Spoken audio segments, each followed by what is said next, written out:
নমস্কার বন্ধুরা, আশা করি আপনারা সবাই ভালো আছেন।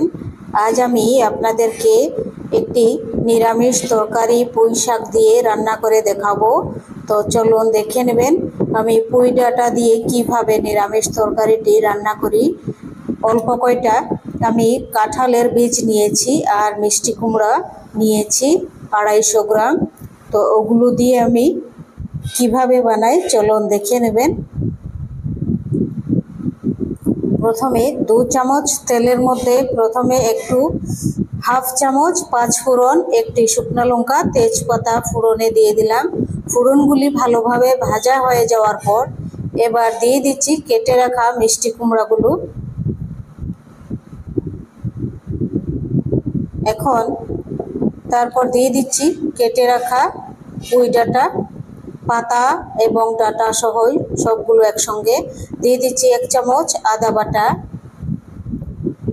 তারপর দিয়ে দিচ্ছি দেখুন 1 চামচ জিরা, আধা চামচ নুন আর আধা চামচ কাশ্মীরি লাল লঙ্কা পাউডার, আধা চামচ হলুদ পাউডার দিয়ে ভালোভাবে 10 মিনিট গ্যাসের ফ্লেমটি মিডিয়াম আঁচে রেখে এটি খুব ভালোভাবে মশলা সবজি একসাথে সাঁতলে নেব।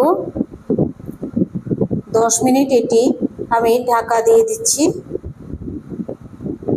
10 মিনিট হয়ে গেছে, দেখুন খুব ভালোভাবে সেদ্ধ হয়ে গেছে। এবার দিয়ে দিচ্ছি অল্প একটু গাঠি কচু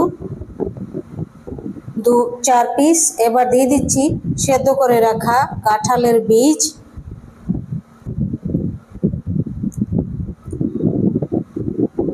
আরও 10 মিনিট এরকমভাবে আমি সাঁতলে নেব অল্প একটু ঢাকা দিয়ে।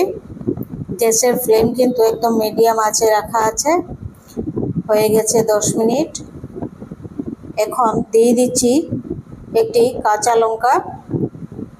হয়ে গেছে রান্না। আপনারা চাইলে চিনি অ্যাড করতে পারেন, ঘি অ্যাড করতে পারেন। আমি চিনি আর ঘিটি দেইনি কারণ মিষ্টি কুমড়া এমনিতেই প্রচুর মিষ্টি। দেখুন রান্না সম্পূর্ণ হয়ে গেছে, কমপ্লিট। আপনাদের যদি রেসিপিগুলো ভালো লাগে সাবস্ক্রাইব করবেন, লাইক করবেন, শেয়ার করবেন, কমেন্ট করে জানাবেন কেমন হয়েছে পুঁই ডাঁটা দিয়ে, মিষ্টি কুমড়া দিয়ে আর কাঁঠালের বীজ দিয়ে নিরামিষ তরকারিটি। আর ভিডিওটি স্কিপ না করে সম্পূর্ণ ভিডিওটি দেখবেন আমি যাতে সফল হই। আপনারা যদি স্কিপ করে দেখেন তাহলে তো আমি সফল হতে পারবো না, ওয়াচ টাইমটা একদমই নেই আমার।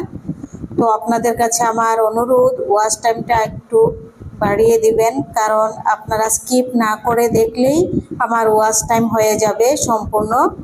তো সবাই ভালো থাকবেন, সুস্থ থাকবেন আর এরকমভাবে নিরামিষ তরকারি রান্না করে খেয়ে দেখবেন, মানে দুর্দান্ত, কি বলবো, অসাধারণ একদম তরকারিটি। এরকম অল্প কয়টা কাঁঠালের বীজ দিয়ে এরকম রান্না করে দেখবেন। আর 4 পিস ছোট গাঠি কচু সেদ্ধ করে দিয়েছি আমি ভালোভাবে সাঁতলে। সবাই ভালো থাকবেন।